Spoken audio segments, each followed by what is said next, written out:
पित्त का हिस्सा बहुत क्लियर है, एकदम स्ट्रेट फॉरवर्ड है कि घी ज्यादा खाएंगे पित्त आपका हमेशा सम रहेगा। और ज्यादा घी खाने का जो समय है वो बारिश के दिनों में और ये जो गर्मी के दिन होते हैं ना, उस समय घी ज्यादा खाइए ताकि पित्त को कंट्रोल करके रखे। और वात के लिए मैं पहले ही बता चुका हूं, शुद्ध पित्त। अभी रोज हमारे शरीर में वात पित्त कफ की स्थिति सम और असम होती रहती है। आप जानते हैं सुबह जो है ना वात ज्यादा होता है शरीर में, सुबह सुबह। दोपहर को पित्त ज्यादा होता है, शाम को कफ ज्यादा होता है। तो ये पूरे 24 घंटे में ऊपर नीचे होता रहता है। तो 24 घंटे में जो वात पित्त कफ ऊपर नीचे होता रहता है, तो सब्जियों में उसी के हिसाब से औषधियां डाली जाती है। जैसे दोपहर की सब्जी बने, दोपहर की, तो मेरी दादी को मैंने देखा था कि दोपहर की सब्जी बनाएगी तो अजवाइन जरूर डालेगी उसमें, और वही सब्जी रात को बनाती थी तो अजवाइन नहीं डालती थी। तो एक दिन मैंने दादी से पूछा कि यही सब्जी दोपहर को मैंने खाई तो इसमें अजवाइन थी, शाम को खाई तो नहीं, क्यों? तो उसने उत्तर तो नहीं दिया। तो उसने कहा मेरी मां ने ऐसा सिखाया। बस बात खत्म हो गई। अब उस समय मैं भी मान लिया कि ठीक है, उसकी मां ने सिखाया। अब जब मैंने काम शुरू किया ये चिकित्सा पर, तब मेरे समझ में आया कि अजवाइन जो है पित्तनाशक है। घी के बाद, देशी गाय के घी के बाद जो सबसे ज्यादा पित्तनाशक दूसरी कोई चीज है तो वो अजवाइन है। और दोपहर को पित्त भड़कता है, आप जानते हैं, और वो स्वाभाविक है क्योंकि खाना खाने के लिए पित्त भड़कना ही चाहिए। तो उस समय अजवाइन डाली जाती है सब्जी में, क्योंकि दोपहर को ही शरीर को अजवाइन की जरूरत होती है पित्त को सम पे लाने के लिए। तो भारत में ज्यादातर माताएं बहनें ये बात जानती हैं कि दोपहर की सब्जी में अजवाइन चाहिए। दोपहर का दही है ना, दही का मट्ठा, उसमें भी अजवाइन का बघार लगता है। दोपहर की जितनी भी चीजें हैं ज्यादातर अजवाइन ग्रस्त होती है या अजवाइन से बनती हैं, क्योंकि पित्त को सम पे रखना है। मैं अब इसको बदलना चाहता हूं और मैं ये समझना चाहता हूं और समझाना चाहता हूं कि स्त्रियां जो कर रही हैं वो किसी डॉक्टर से कम नहीं है।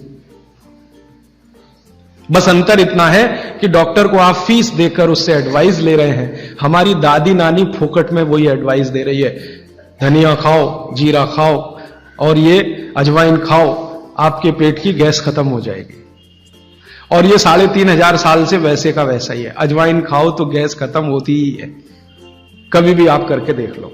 आप में से किसी को भी बहुत गैस बनती हो, पेट में एसिडिटी की तकलीफ हो, आज से शुरू कर दो। आप खाना खाया तो उसमें ध्यान रखो अजवाइन ज्यादा रहे, दाल में, सब्जी में, वगैरह वगैरह। और अगर नहीं कर पा रहे हैं तो खाना खत्म करते ही थोड़ी अजवाइन खा लो।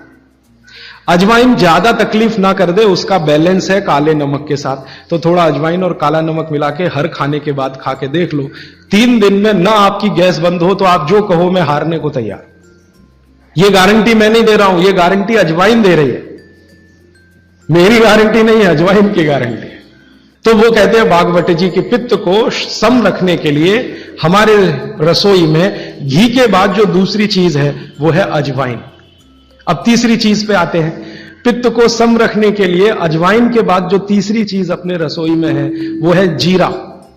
जीरा 2 तरह का है, एक सफेद और एक काला, है ना। काला जीरा सफेद से भी अच्छा है। आप एक नियम ध्यान रख लो, मैंने आपसे कल कहा था, जिस चीज का रंग जितना गहरा वो उतनी ही अच्छी, भगवान की बनाई हुई, मनुष्य की नहीं। मनुष्य ने तो पेंट भी बना दिया है, बहुत गहरे रंग का है। भगवान की बनाई हुई हर चीज में ये नियम आप देखना कि भगवान की प्रकृति की बनाई जो चीज जितने गहरे रंग की है उसकी क्वालिटी उतनी ही अच्छी है।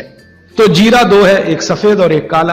काला जीरा सबसे अच्छा, पित्त को खत्म करने के लिए, सम रखने के लिए। तो आपकी रसोई में एक हो गया घी देशी गाय का, पित्त को खत्म करने।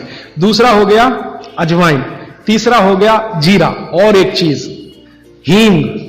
हींग तो आप सब समझते हैं ना, हींग। हींग भी भगवान की बनाई हुई है, आदमी ने नहीं बनाई। हींग के पहाड़ होते हैं, जैसे पत्थर के पहाड़ होते हैं ना, वैसे हींग के पहाड़ होते हैं। हींग वहीं से आती है। तो हींग है, जीरा है, अजवाइन है और देशी गाय का घी। अब इसके नीचे आता है धनिया।